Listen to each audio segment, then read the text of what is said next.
Archivist uncovers 24-year body trafficking scheme. Her brother was victim 19. In August 2024, a forensic archivist working in a sterile government office opened a bankruptcy box that had been collecting dust for 4 years. But what she found inside wasn't just paperwork and receipts. It was a handwritten ledger documenting over 200 human bodies, not buried, but sold. They were anatomical specimens processed with clinical detachment, priced by condition, and shipped to laboratories across the country under the lie of cremation. What she uncovered would expose a 2-decade scheme, destroy a respected family business, and force her to confront a truth that had haunted her for 24 years.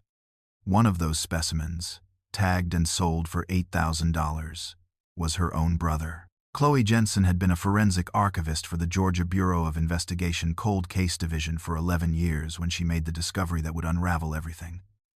August 19, 2024, Monday morning. Chloe was working through a backlog of bankruptcy liquidation records from a defunct medical supply company called Biotech Logistics.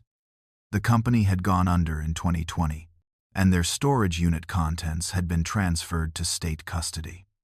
Standard procedure: digitize the documents, flag anything relevant to open investigations, archive the rest.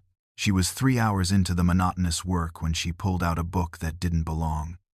It was heavy, leather-bound, the kind of ledger accountants used before computers. The cover was unmarked, no company logo, no dates, just worn brown leather with a broken clasp. Chloe opened it. The first page was handwritten in blue ink, neat, careful penmanship. At the top of the page, a single line: disposition log, Dalton Family Services. Below that, columns: date received, name, age, cause of death, family contact, payment received, disposition requested, actual disposition. Chloe turned the page. The entries began in January 2000. She scanned the first few lines.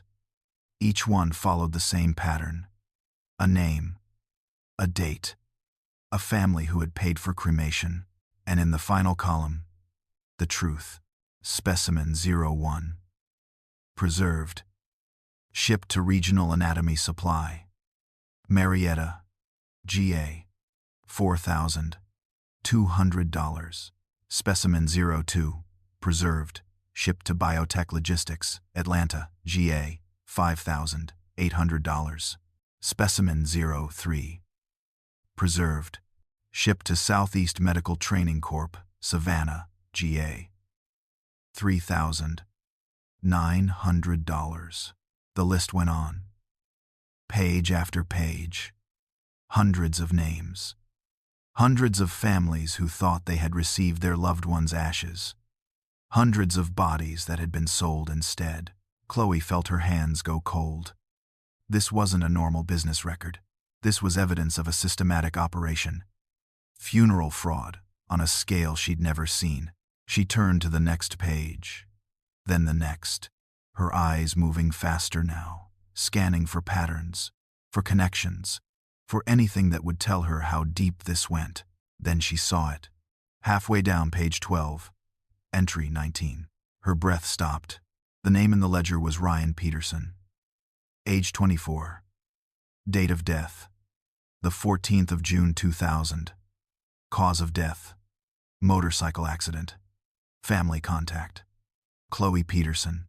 Payment received: $2,500. Disposition requested: cremation. And in the final column, the truth that had been hidden for 24 years. Actual disposition: specimen 19. Preserved. Shipped to Biotech Logistics, Atlanta, GA. $8,000. Chloe stared at the page. The words didn't make sense. They couldn't. Ryan had been cremated. She had paid for it herself. She had scattered his ashes in the Chattahoochee River with her 3-year-old niece, Summer, holding her hand. She had the cremation certificate in a frame at home, but the ledger was telling her something different. It was telling her that her brother's body had never been cremated. It had been preserved. tagged, sold, turned into a specimen. Chloe's hands started shaking. She pulled out her phone.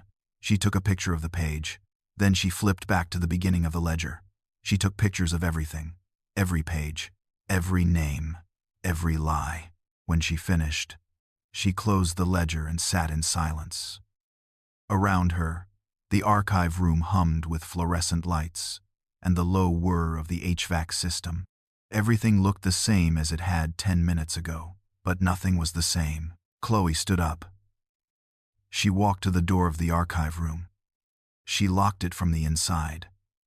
Then she went back to her desk and opened the ledger again. This time, she didn't just scan. She read every single name, every single entry. By the time she reached the last page, she had counted 247 victims. 247 families who had been lied to. 247 bodies that had been stolen and sold. And one of them was her brother. Before we continue, I just want to say thank you for taking the time to listen to this investigation. If you're comfortable, let me know in the comments where you're listening from and what drew you to Cold Trail today. Your engagement helps us continue bringing these untold stories to light. Now, let me tell you what happened to Ryan Peterson. Chloe didn't go home that night. She sat in the archive room until 11 p.m., cross-referencing the ledger against public records. Death certificates, obituaries, cremation permits. Every name in that book had a paper trail.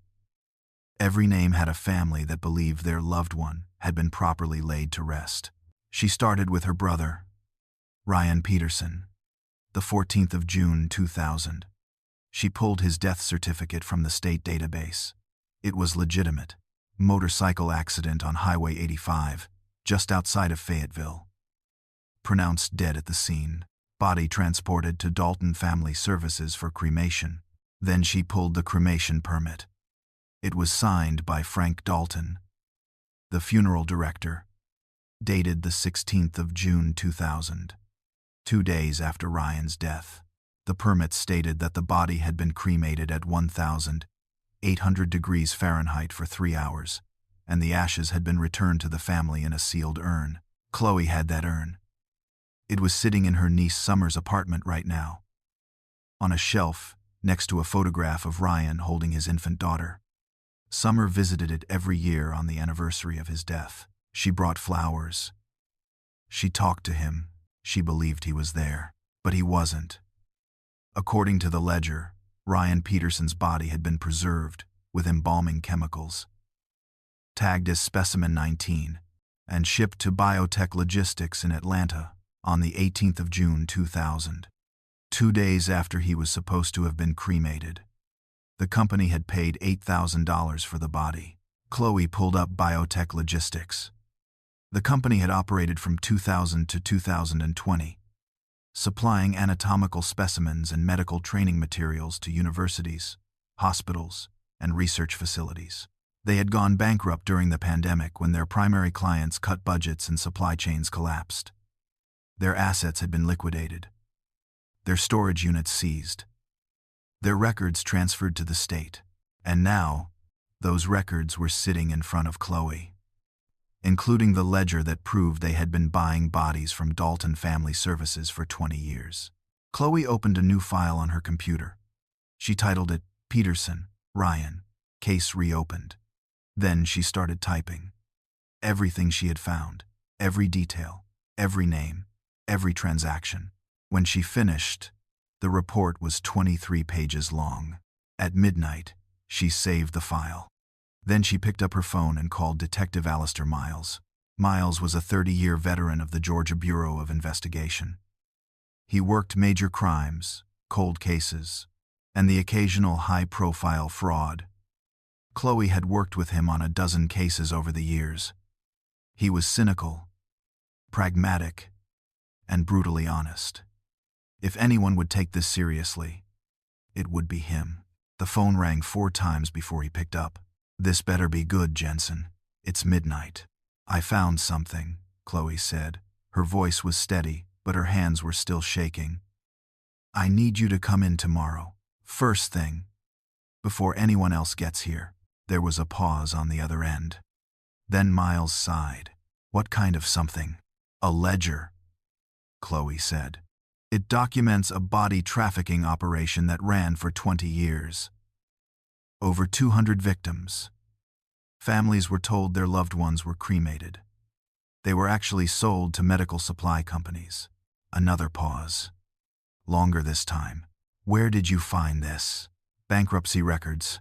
Biotech Logistics. The company that went under in 2020. "And you've verified it?" "I verified my brother," Chloe said. The words caught in her throat. "Ryan Peterson. He's in the ledger. Specimen 19. Sold for $8,000. I paid for his cremation in 2000. I have the certificate, but according to this, he was never cremated. He was preserved and shipped to a lab." The line went quiet. Chloe could hear Miles breathing on the other end. She could picture him sitting up in bed, running his hand over his face, trying to process what she'd just told him. "Jesus Christ," he finally said. "I need you to see this," Chloe said. "I need someone else to confirm I'm not losing my mind." "I'll be there at 6 a.m., Miles said. "Don't touch anything else. Don't tell anyone else. We do this by the book." "Understood." Miles hung up. Chloe sat in the silence of the archive room, staring at the ledger on her desk. The leather cover was worn smooth from years of handling. She wondered how many times Frank Dalton had opened it, how many times he had written a name, a price, a lie. She wondered if he had felt anything when he wrote Ryan's name. If he had known that the woman who paid for the cremation was the victim's sister. If he had cared. Chloe closed the ledger. Then she locked it in the evidence safe and went home. She didn't sleep. She sat at her kitchen table, looking at the photograph of Ryan that she kept on the windowsill. He was 19 inches the picture. Smiling. Alive. 5 years before he died. In the photograph, he looked happy. Chloe wondered where he really was. If his body was still in a lab somewhere, stored in a freezer, labeled with a specimen number, or if he had been used for training and disposed of. She didn't know, and that was the worst part. At 5:30 a.m., she got dressed and drove back to the office. Miles was already there, waiting in the parking lot. He looked tired. Chloe unlocked the building and led him to the archive room. She pulled the ledger from the evidence safe and handed it to him. Miles put on a pair of latex gloves and opened it. He read the first page, then the second. Then he flipped to page 12 and found Ryan's entry. He stared at it for a long time. Then he closed the ledger and looked at Chloe. "This is real," he said. "I know. We're going to need a task force," Miles said. "This isn't just your brother. This is 247 families. This is the biggest funeral fraud case in state history." "I know," Chloe said again. Miles set the ledger down on the table. He pulled out his phone and started making calls. First to the district attorney, then to the fraud division, then to the medical examiner's office. Chloe listened to him explain the situation over and over. Each time, the person on the other end reacted the same way. Silence, disbelief, then the slow realization that this was real. By 9 a.m., there were 6 people in the archive room. By noon, there were 12. By the end of the day, the ledger had been photographed, cataloged, and entered into evidence. A warrant had been issued for the records of Dalton Family Services, and Chloe Jensen had become the key witness in a case that would expose one of the darkest secrets in Georgia's history. But before any of that could happen, she had to do something she had been dreading since the moment she found Ryan's name in the ledger. She had to tell Summer. Summer Peterson lived in a garden apartment in Decatur, 20 minutes from the cemetery where her father was supposedly buried. Chloe drove there on Thursday morning, 3 days after the task force had been assembled. She hadn't slept more than 2 hours a night since finding the ledger. Every time she closed her eyes, she saw Ryan's name written in blue ink, Specimen 19. She parked outside Summer's building and sat in the car for 10 minutes. trying to figure out what to say. How do you tell someone that their father's ashes are fake? That the grave they've been visiting for 24 years is empty? That the funeral director they trusted had sold their father's body like it was livestock? Chloe got out of the car. She climbed the stairs to Summer's apartment and knocked. Summer answered, wearing scrubs. She worked as a pediatric nurse at Grady Memorial. She had Ryan's eyes, dark brown, warm. It made this harder. "Aunt Chloe," Summer said, surprised. "What are you doing here? I need to talk to you about your dad." Summer's expression shifted, guarded. "What about him?" Chloe stepped inside. The apartment was small but tidy. On the bookshelf near the window sat the urn. Brushed bronze, sealed. Chloe looked at it and felt sick. "I found something at work," Chloe said. "Evidence of fraud at the funeral home that handled your dad's cremation." Summer crossed her arms. "What kind of fraud?" "The kind where they didn't actually cremate him." The words hung in the air. Summer stared at her. Then she laughed. Not a real laugh. A defensive one. "That's insane," Summer said. "I have his ashes. They're right there." "Those aren't his ashes," Chloe said quietly. "I found a ledger. It documents over 200 bodies that were sold to medical supply companies instead of being cremated. Ryan's name is in it." Summer's face went pale, then red. "You're saying my father was sold?" "Yes, that's a conspiracy theory," Summer said, her voice rising. "That's grief making you paranoid. You never got over losing him, and now you're inventing some elaborate scheme to explain why it still hurts." "I'm not inventing anything," Chloe said. "I have the ledger. I have the proof. Detective Miles has opened an investigation. This is real." Summer turned away. She walked to the window and stood there, looking out at nothing. When she spoke again, her voice was cold. "I don't believe you." "Summer." "No," Summer said, turning back. "You don't get to do this. You don't get to dig up the past and tell me that everything I've believed for 24 years is a lie. I've made peace with losing him. And now you want me to tear that open again because you found some old paperwork." "It's not old paperwork," Chloe said. "It's evidence of a crime. Your father was stolen from us. He deserves justice. He deserves to rest in peace." Summer shot back. "And so do I." Chloe stood there, staring at her niece, realizing that this fight wasn't just about Ryan. It was about comfort, about the illusion of closure. Summer had built her life on the belief that her father was cremated and laid to rest. That belief had given her peace. And now Chloe was asking her to give that up for the truth. "I'm sorry," Chloe said, "but the truth doesn't care if it's convenient." She left the urn on the shelf and walked out. Back at the bureau, Miles was waiting with more bad news. He'd tracked down Dalton Family Services. The funeral home had closed in 2020, 6 months after Frank Dalton died of a heart attack. The building had been sold and converted into a vintage furniture store. The records, if there were any left, were long gone. "We've got the ledger," Miles said, "but we need more. We need proof that Dalton knew what he was doing. We need to prove intent." "Then we search his house," Chloe said. "He's been dead for 4 years. The house was sold. So we get a warrant for the new owners. We search it anyway." Miles looked at her. Then he nodded. "I'll make the call." Frank Dalton's former house sat on 2 acres outside of McDonough, surrounded by pine trees and overgrown grass. The property had been listed for sale for 8 months. No one wanted to buy a dead funeral director's house. Miles arrived with a forensic team on Saturday morning.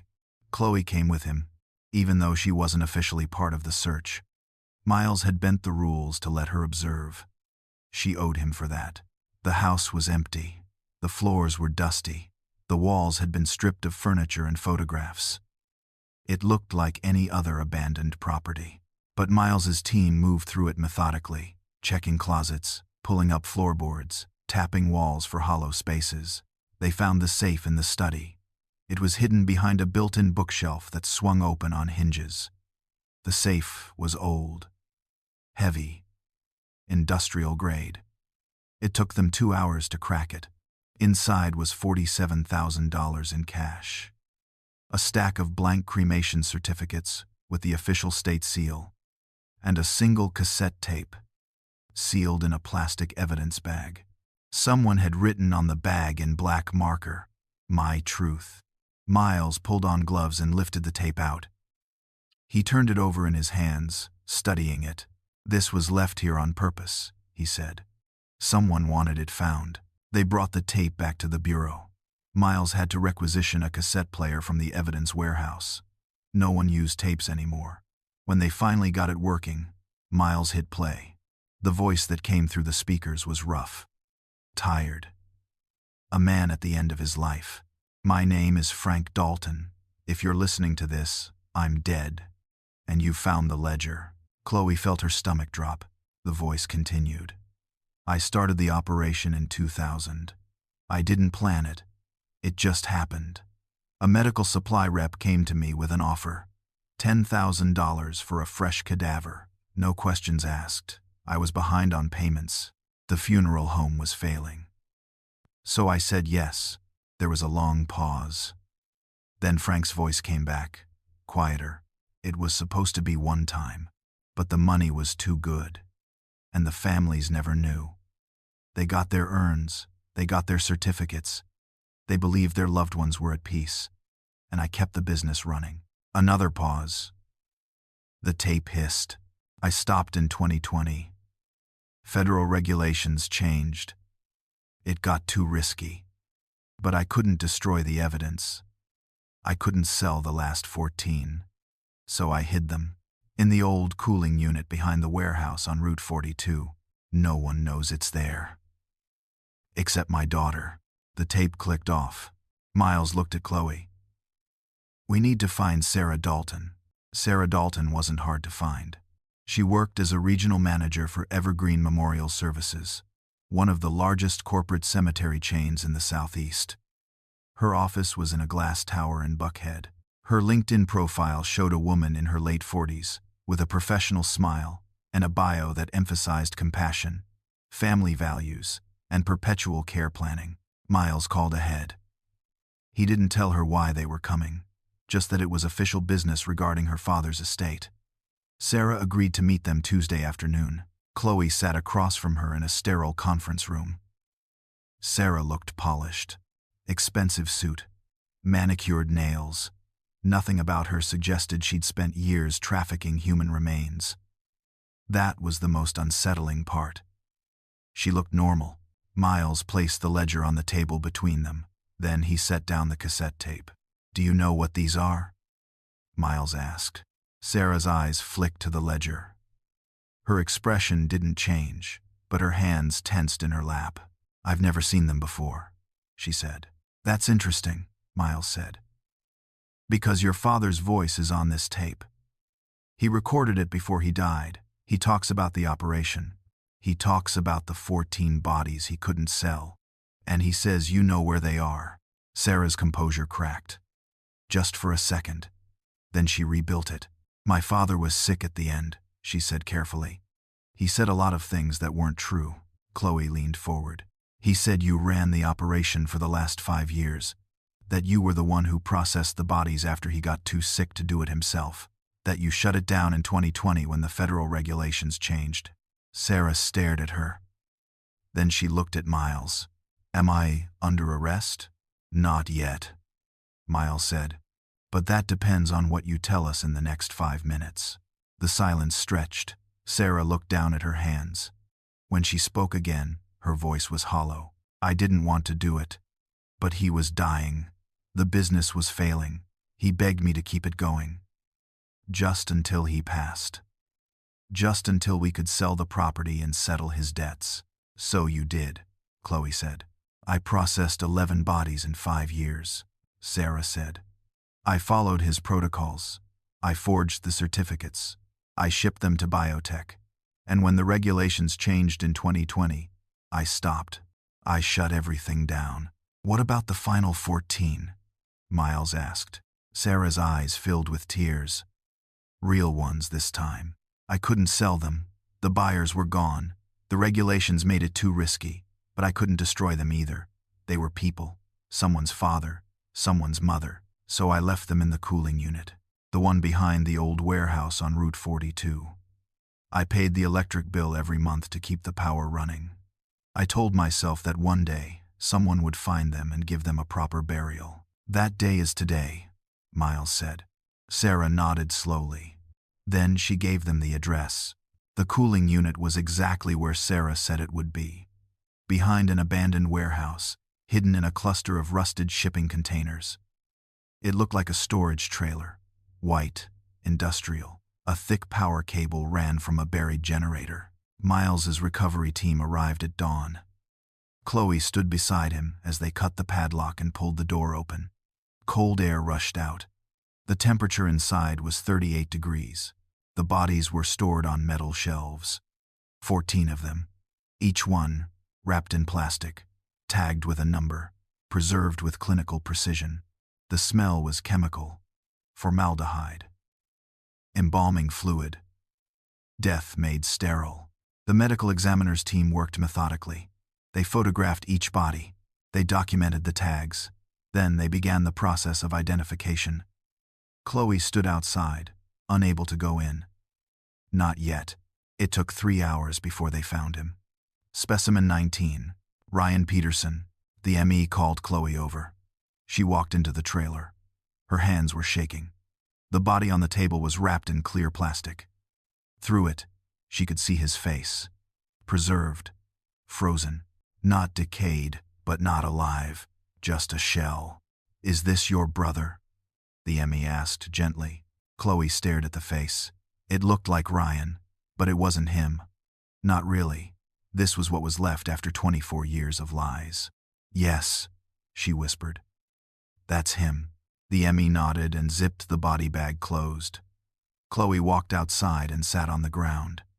She didn't cry. She just sat there, staring at nothing. Miles sat down beside her. He didn't say anything. He just waited. 3 days later, Chloe brought Summer to the medical examiner's office. She didn't want to, but Summer needed to see. She needed to know the truth wasn't a conspiracy. It was real. And it was lying on a table in a sterile room. Summer stood in front of the viewing window. The ME pulled back the sheet. Summer looked at her father's face. Then she broke. She cried for 20 minutes. When she finally stopped, she turned to Chloe. "I'm sorry," Summer said. "I should have believed you." Chloe pulled her into a hug. "It's okay. You're here now." Sarah Dalton was arrested that afternoon. She was charged with fraud, conspiracy, and unlawful disposal of human remains. Miles estimated it would take 2 years to identify all 247 victims in the ledger and notify their families. But the work had begun. The victims' memorial garden was dedicated on a cool October morning. It sat on 2 acres of land purchased with funds seized from the Dalton family estate. 14 headstones lined the main path.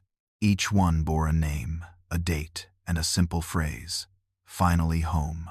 Ryan Peterson's headstone was near the center. Black granite. Simple. Honest. Chloe and Summer stood in front of it, holding hands. The ceremony was small. Just the families who had been willing to come. Many had chosen not to. The truth was too painful. But the ones who came stood together. A community bound by stolen grief and belated justice. The mayor spoke. The district attorney spoke. Miles spoke. When it was Chloe's turn, she walked to the podium and looked out at the crowd. "For 24 years, I believed my brother was at peace," she said. "I was wrong. But today, that changes. Today, we bring them home. All of them." The crowd was silent. Chloe stepped down. She walked back to Summer. And they stood together at Ryan's grave. Chloe reached out and touched the cold stone. The letters of his name were carved deep, permanent, real. She looked at Summer. Her niece was crying again, but this time, it wasn't from grief. It was from relief. "The ledger is closed," Chloe said quietly. "We brought the rest of them home." Summer nodded. They stood there together as the sun broke through the clouds, casting long shadows across the garden. Around them, the other families gathered at their own stones, saying their own goodbyes. And for the first time in decades, the truth was louder than the lies. If this story moved you, don't just listen and move on. These aren't just names in a ledger. They're real people whose families deserve the truth. Right now, there are hundreds of cold cases sitting in archives across the country, waiting for someone to care enough to dig deeper. Subscribe to Cold Trail, hit that notification bell, share this story, and if you know of an unsolved case that needs attention, drop it in the comments below. We read every single one. Justice doesn't happen by accident. It happens because people like you refuse to let these stories die in the dark. This is Cold Trail, and we're just getting started.